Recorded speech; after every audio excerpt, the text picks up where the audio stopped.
வானத்திலிருந்து மழை பொழிஞ்சாதான் பூமியில விளைச்சல். இப்ப மழை இல்லாம காஞ்சிட்டு இருக்குது. காரணம் என்ன?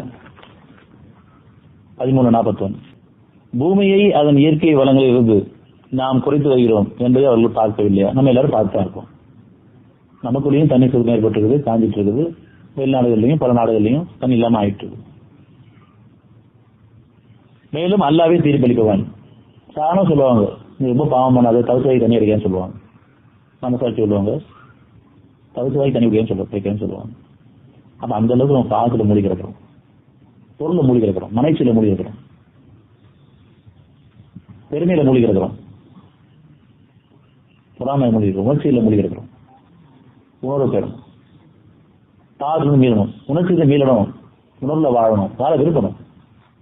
அப்படி நம்ம உண்மையை உணர்ந்து பாவம் கேட்டா மட்டும்தான் வானத்து மழை பெய்யும். இது தனித்தனியா கேட்கணும், கூட்டு பிரார்த்தனை சடங்கா பண்றது கூடாது. நம்மளை பொறுத்த வரைக்கும் எம்மதமும் சம்மதம் கிடையாது, எந்த மதமும் நமக்கு கிடையாது. எல்லாம் ஒன்னா சேர்ந்து கூட்டு பிரார்த்தனை பண்ணலாம். நம் மதமே நமக்கு கிடையாது. நமது பாதை மார்க்கம், இறைவனுடைய பாதை. ஆனால் மதங்களை கடந்து மனிதர்களாக வாழும் பொழுது நல்ல குணங்களை வாழ விரும்பும் பொழுது, கடைசி மட்டும் மீளும் பொழுது, பாவத்துக்கு எண்ணிக்கை மீளும் பொழுது, அவனுடைய சரணையும் பொழுது உங்களுக்கு வானத்திலிருந்து விழா மழை அனுப்புவான். இதனுடைய வார்த்தை. இப்படி சொந்தமா எந்த அளவுக்கு உணர்ந்து சுயமா திரும்புறமோ அப்பதான் அவருடைய உதவி கிடைக்கும். முதல் சமாதானம், அமைதி கிடைக்கும். மறுபடியும் அமைதி கிடைக்கட்டும். அந்த குளிர்ச்சி கிடைங்க. அந்த அமைதியில பிரித்தறிக்கப்பட்டே இருக்கும் உங்களுடைய பாவங்கள் எல்லாம், நம்முடைய பாவங்கள் எல்லாம். அது மணிக்கேட்டு மீள விரும்பிட்டே வாங்க. அப்படி வரும்பொழுது வானத்துக்கு மழையும் பொழியும். அப்படி வானத்துக்கு மழை பொழியணும்னு சொன்னா உங்க பாவத்துக்கு மன்னிப்பு.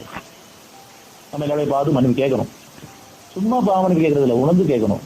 என்ன பாவம் பண்ணிட்டு இருக்கோம், அதுக்காக இந்த வகுப்பு. எப்படி பாவம் பண்ணிட்டு இருக்கோம்.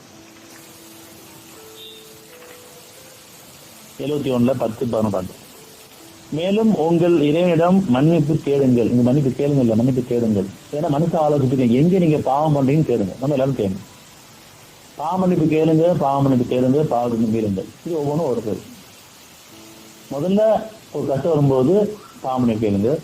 அடுத்து கஷ்டம் தொடரும் போது பாவ மன்னிப்பு கேளுங்க. ஏன் இந்த கஷ்டம் தொடர்ந்துட்டு இருக்கு அவன்கிட்ட கேளுங்க, தெளிவுபடுத்துவோம்.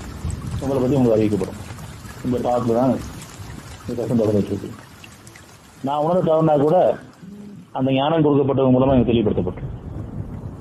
அது அந்த இடத்துல நம்ம சேர்க்கப்பட்டோம். இப்பயும் சில பேர் நான் என்ன பாவம் பண்ண தெரியலையேன்னு ஒரு பணி வரும் பொழுதுதான் இந்த இடத்துக்கு வர முடியும். நான் யாருக்கும் எந்த பாவம் பண்ணேன்னு சொல்ற அளவுக்கு நெருங்க முடியாது.